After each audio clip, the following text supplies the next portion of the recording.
찬양합니다. 주님 영광 받으소서.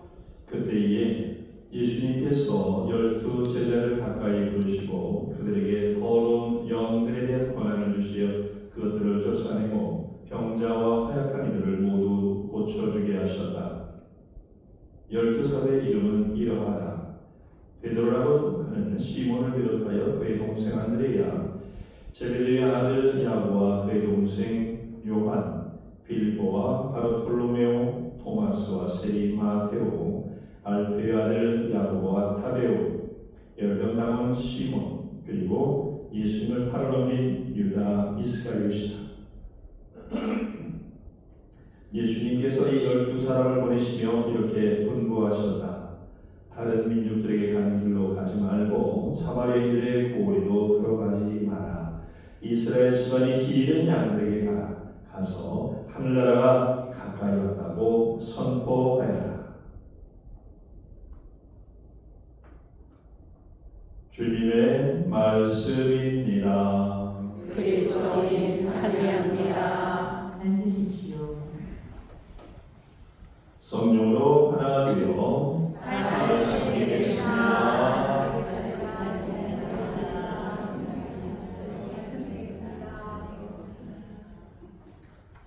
신앙을 새롭게 얼굴을 빛나게. 오늘 복음 마태오 10장 6절에서 이스라엘 집안의 길 잃은 양들에게 가서 하늘나라가 가까이 왔다 하고 선포하여라. 오늘 이 말씀은 어쩌면 오늘 이곳으로 파견해서 저에게 하시는 말씀처럼 느껴집니다. 이스라엘 집안의 길 잃은 양들에게 가서 하늘나라가 가까이 왔다고 선포하여라. 오늘 복음에는 12사도의 이름이 열거됩니다. 12사도의 이름은 이러하다. 베드로라는 시몬을 비롯하여 그의 동생 안드레야, 제베데의 아들 야고보와 그의 동생 요한, 빌보와 바르톨로메오, 토마스와 세리 마테오, 알페의 아들 야고보와 타데오. 타데오 하니까 누구 생각나죠? 좀 다르게 지금 타데오는 마두 마테오, 그렇게 중국식 표기를 이렇게 분리했다가 본래대로 돌아왔습니다. 열병당원 시몬, 그리고 예수님을 따라오게 유다 이스카리오시다. 이스카리오 유다 자리에 누가 대신 들어옵니까? 네, 마티아가 12 제자들의 구성이 한마디로 아주 10세기입니다. 친형제 관계인 이들도 있고 어부도 있고 친구의 소개로 예수님을 알게 된 이도 있고요. 또 순수하고 우직한 이도 있고 계산이 빠른 이도 있고 거짓 없는 사람이라는 소리를 예수님께 직접 들은 이도 있습니다. 이 경제도 여유가 있었을 것으로 보이는 이도 있고 그렇지 않은 이도 있죠. 말이 앞서는 사람도 있고 입이 무거운 이도 있고 의심이 많은 이도 있습니다. 또 같은 민족에게 세금을 걷어 로마에 바치고 그 수수료로 부를 축적했던 세금 징수원이 누군가요? 마테오. 네, 세리 마테오. 그도 제자 중에 한 사람입니다. 그리고 무장 투쟁을 말하지 않았던 독립군, 즉 혁명당원은 누군가요? 시몬. 시몬이 있습니다. 어떻게 보면 다른 자보다는 다른 점이 많은 이들로 이루어진 그런 구성이라고 하겠습니다. 이들에게 있어서 90점이라면 단지 예수님밖에는 없었습니다. 그렇죠? 예수님께서는 이 다양한 이들을 당신의 제자로 부르십니다. 참 보잘것없는 이들, 각양각색의 사람들을 어떻게 공통적으로 하나로 묶어갈까 염려되는 그런 사람들이죠. 하지만 이토록 다르다는 것은 풍요롭다는 것의 또 다른 표현이 아닐까요?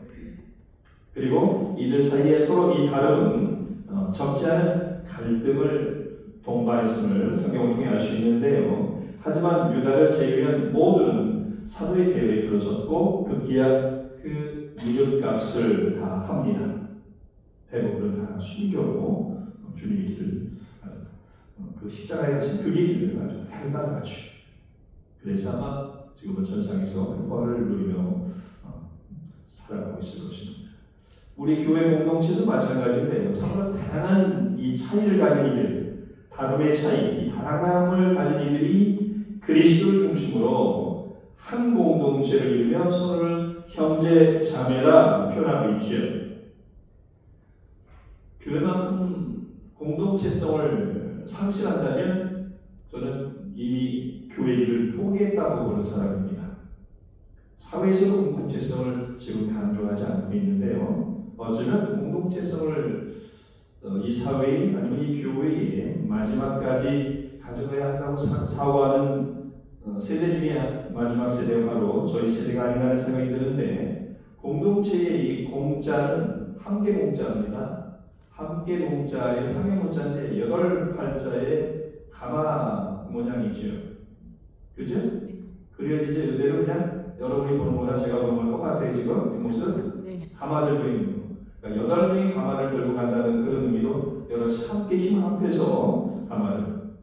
근데 이 공자에다가 그 8팔자 밑에다가 마음 신방변을 하나 넣습니다. 이 마음 신은 이렇게 쓰긴 하지만 마음 신방변은 이렇게 쓰기 돼요. 그러면 이게 공경하는 공자가 됩니다.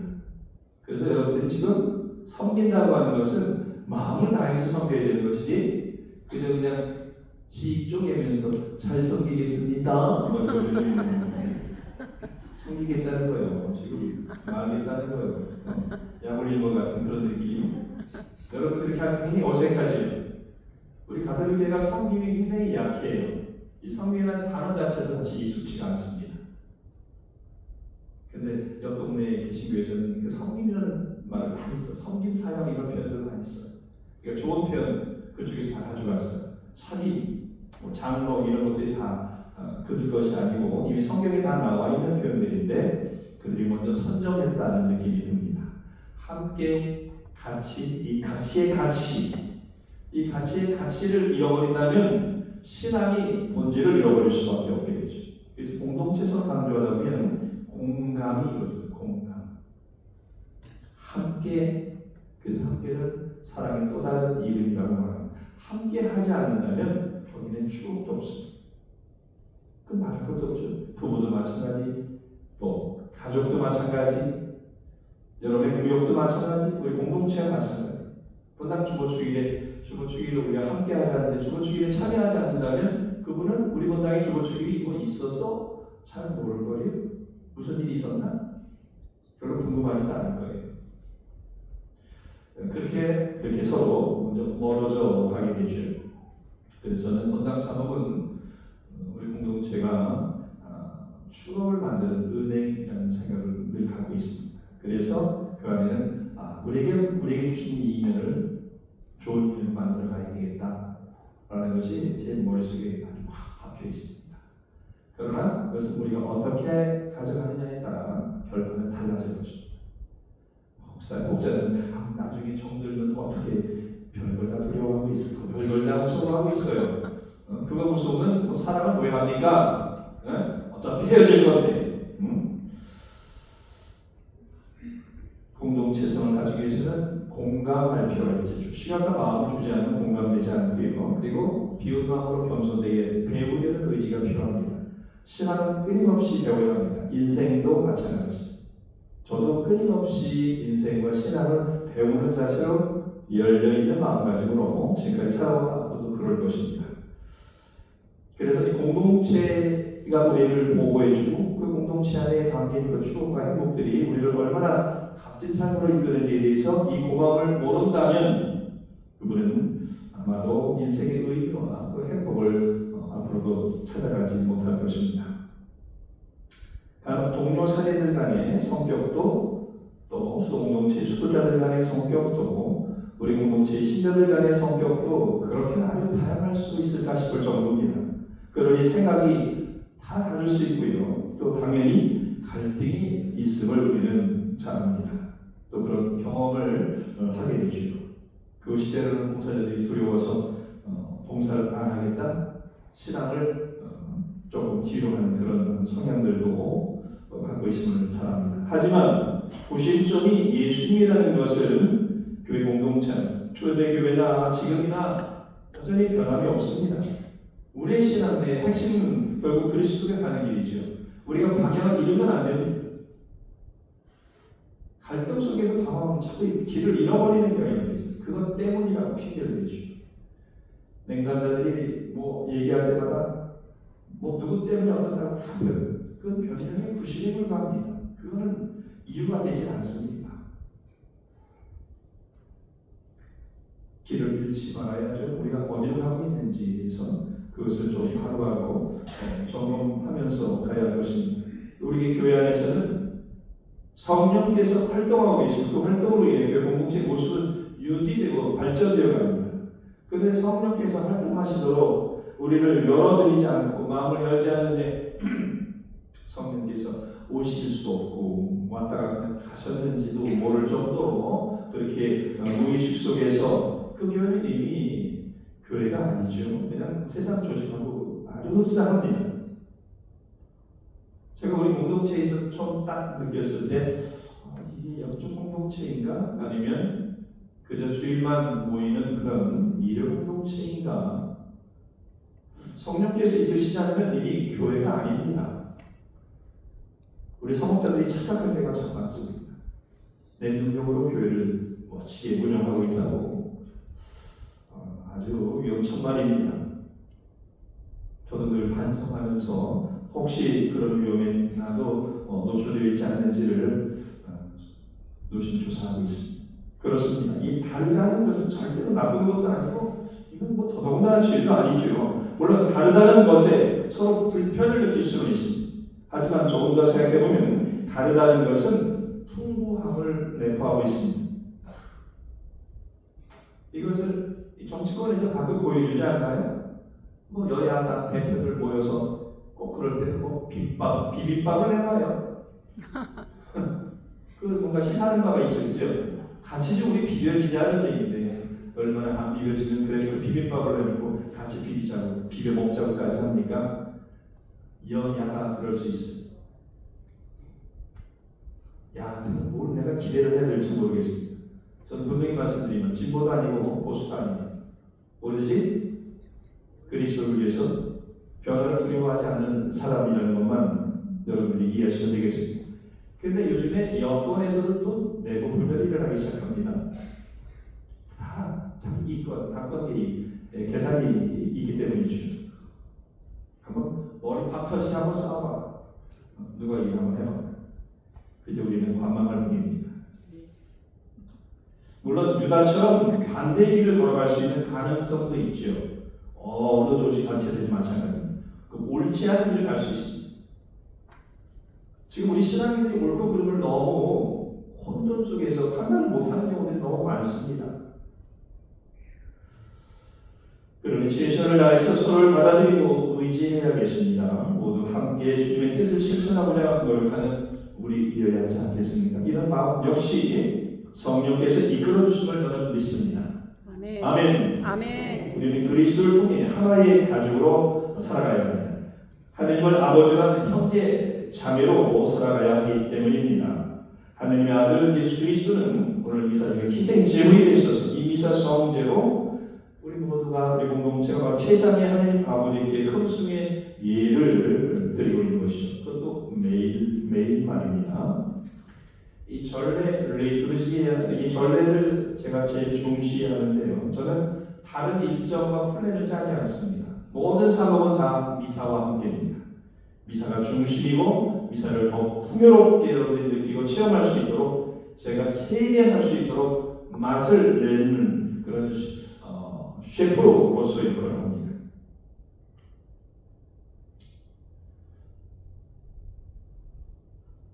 먹을 준비만 하시면 된다고요? 네. 네. 만약에 천하도 안 먹으면 그건 어쩔 수 없어요. 이 전례 리투르기아의 원래 하나님을 섬긴다는 것을 우리가 전례는 하나님 섬김이지라고 하는데요.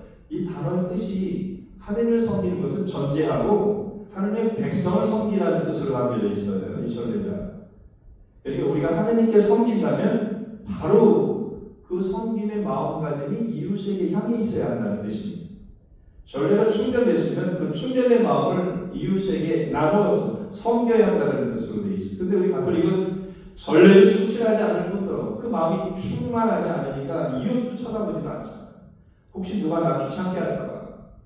그러면서 무슨 신앙인이라고 얘기를 합니까? 다른 사람들도 우리보다 더 잘 살아요. 이웃을 생각하면서 따뜻하게. 근데 신앙인한테서 냉랭한 냉기가 흐르고 있다면 그에게서 신앙이 냄새 아니면 그리스도의 향기를 느낄 수 있을까요? 우리 신앙 그리고 그 전례의 핵심의 내용이 잘 섬기는 겁니다. 근데 내가 중심이면 섬겨지지 않죠. 겸손해지지 않죠. 이웃들의 돌을 여유가 없습니다. 내 안에서 자기 안에 가득 차 있기 때문입니다.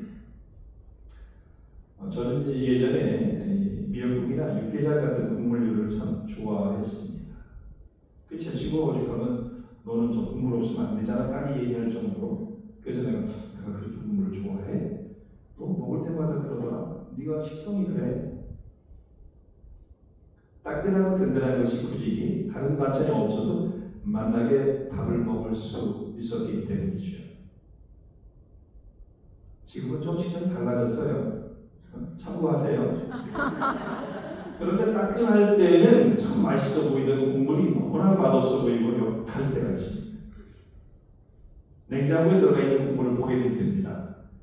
차갑게 식은 국물에 기름이 엉겨 있는 것을 보면 이 음식이 이렇게나 기름이 익어야했나 하는 생각이 들 때 먹고 싶은 마음이 들겠습니까?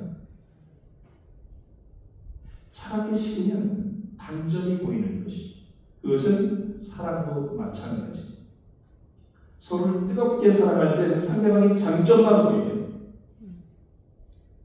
뜨겁게 사랑할 때는 공부도 보조개로 보인단 말입니다. 외모도 예쁘고 하는 말이나 행동도 다 예쁘고 어떤 실수를 하든 어떤 잘못을 하든 다 사랑스러워. 근데 이것은 콩깍지가 씌었다고 말합니다. 근데 제 어른 신부님이 저한테 그때부터 결혼은 현실이야. 콩깍지를 빨리 벗겨내야 돼. 라는 말 지금도 저는 귀전에 매일 봅니다. 그러나 사랑 불꽃이 사가들고 안전기에 접어들고 나면 상대방의 단점이 보이기 시작하고 그로 인해 실망도 하게 되고 그만큼 잔소리가 많아집니다. 하느님께 대한 사랑인 신앙도 그렇습니다. 하느님 아버지 사랑에 대한 감사가 바로 신앙의 그 내용이죠. 여러분의 신앙은 감사입니까? 아니면 크게 달라는 보채입니까? 이게 유년기와의 성숙한 신앙의 정도 차이가 여기서 나타나죠. 세례받은 지 얼마 안 된 따끈따끈한 새 신자였을 때는 죄를 용서받고 세상을 이겼다는 감사함이 하느님의 자녀가 되겠다는 기쁨에 예수님의 몸을 받아보시게 되었다는 그 설레임에 미사도 자주 참여하고 기도도 빠뜨리지 않고 하려고 하면 하느님 말씀의 성경을 많이 읽고 교회 내 활동에 아주 적극적입니다. 그러나 신앙의 열정이 사라들고 나면 하느님 아버지께 대한 감사가 언제 그랬냐는 듯이로 바뀌게 되면 결국은 하느님을 사랑하지 않게 되면 사랑이 식으면 하느님의 자리를 다른 것들이 차지하기 시작합니다. 돈이나 명예가 권력이 차고 들어와서 하느님을 밀쳐냅니다. 그래서 주의를 빠진 사람들의 공통점이 바로 하느님이 밀렸다는 뜻입니다. 우선순위에서 하느님이 다음 순위로 밀려버렸어요. 그래서 제가 가톨릭 신앙에는 이교 신앙으로는 그 신앙의 뿌리 내리기가 어렵다고 판단한 것이고, 그래서 적어도 이교 신앙을 화요 신앙으로 중심축이 바뀌어지면서 세상 중심에서 하느님 중심을 가야 한다. 그리고 신앙으로는 개념 지키는 이 마지못해 하는 소극적인 신앙이 조금 더 적극적으로 기쁘게 자발적인 신앙으로 가야 한다는 것이 이 중심축을 이쪽으로 옮겨가야 하는 이유로 여러분들에게 설명을 드립니다. 여러분의 신앙은 기쁘고 자발적입니까? 아니면 마지못해서 주의를 지키기 위해서 신앙생활을 하고 있습니까? 오늘 수요일이니까 이교 신자는 아니시네요. 여러분들은. 그죠?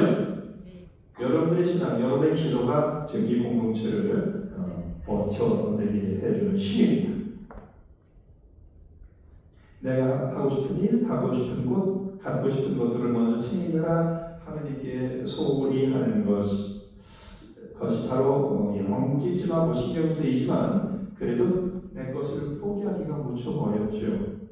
아마도 사제 수도자들부터 여러분들은 세상과 양다리를 걸치고 살아야 하는 그 입장에서 쉬운 일은 아니라는 생각이 들지만 저는 여러분들의 입장을 가급적이면 이해하려고 하지 않습니다. 여러분을 이해하려고 한다면 저는 제가 할 일을 할 수가 없습니다. 그래서 저는 제 입장을 좀 더 여러분에게 강하게 어필하고자 합니다. 이 어필이라는 단어를 잘 아시나요? 너무 유식한 표현이라서 이 어필이라는 단어 여러분이 마음을 열지 않으면 제 어필도 아마 그 마음속으로 들어가지 못할 건데요. 그러면서 사랑은 원래 그런 거거든. 처음처럼 사랑하는 사람이 어디 있냐고 그렇게 조금씩 식어가다 나중에 정으로 의리로 사는 거라고 자신의 모습을 합리화하는 분들을 수도 없이 만나봤습니다. 참 혼자 사는 것보다 같이 사는 게 더 힘들겠구나. 또 그렇게 의료되고 사니까 또 내가 혼자 사는 재미가 있구나. 그렇게 위로도 받습니다만 그러면 어떻게 해야 차갑게 식어버린 사랑을 다시 불타오르게 할 수 있을까요? 어떻게 해야 어쩌다 다시 이렇게 이 사랑의 불꽃을 오래도록 타오르게 만들 수 있을까요? 어떤 사람은 소중한 그 사랑이 없는 빈자리를 체험하고 나서 비로소 절실하게 느껴집니다. 어떤 물건의 필요성 역시 그 물건이 없는 부재를 겪고 나서 확실히 깨닫게 되죠. 내가 소중히 여겼던 것들이 잃어버렸을 때는 하루 종일 그것 때문에 신경이 있습니다. 그만큼 소중한 것이었고 또 그러나 반대로 너무 내가 거기에 지금 집착하고 있음을 또 깨닫게 되죠. 즉 사람이 없는 상황, 그 물건이 없는 상황에 부딪혀봄으로써 그 사람이 나에게 어떤 의미인지 그 물건의 존재 이유가 무엇인지를 그때 가서 깨닫게 되는 것이죠. 그런데 하나님께 대한 사랑의 경우는 방법이 좀 다릅니다. 하나님께 대한 사랑의 경우는 방법이 좀 다른데요. 하나님께 대한 사랑을 다시 불타오르게 하기 위해서는 하나님이 아니라 하나님 이외에 다른 것들을 비워내야 합니다. 너무 당연한 얘기를 지금 제가 조금 심주어 말씀드리는데요. 우리는 이 비우는 것을 하지 못합니다. 여러분 성령의 인도를 하고 성령과 함께 하자는 것은 우리가 지금 너무 내 안에 가득 차 있는 것들이 많다는 것입니다. 뭐를 여기서 하려고 하는 거예요? 비워내는 작업이 먼저 선행이 되는 그런 비우는 작업이 먼저 선행되어야만이 영을 내 안에 모실 수가 있어요. 지금까지 신앙의 첫 걸음을 걷지 못했다면 결국은 나중식으로 내 안에 많은 것들을 가득 갖고 살아왔다는 뜻이죠.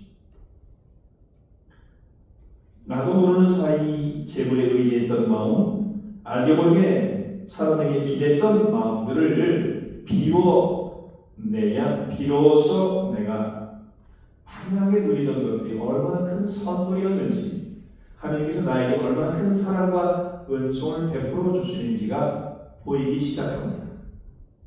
그런 의미에서 예수님도 복음을 선포하러 떠나는 제자들에게 오늘 아무것도 지니지 말라고, 재물에도 사람에도 기대지 말고 오직 한 분이신 하나님만 믿고 의지하라고 가르치신 것 아닐까요? 그래야만 하나님의 사랑이 얼마나 크고 깊은지가 보이고, 또 그래야만 어떤 어려움 속에서도 하나님만 바라보고 우직하게 나아갈 수 있기 때문일 것입니다. 아마도 그 길이 우리 신앙 선조들이 먼저 가신 그 길은 아닌가 싶습니다.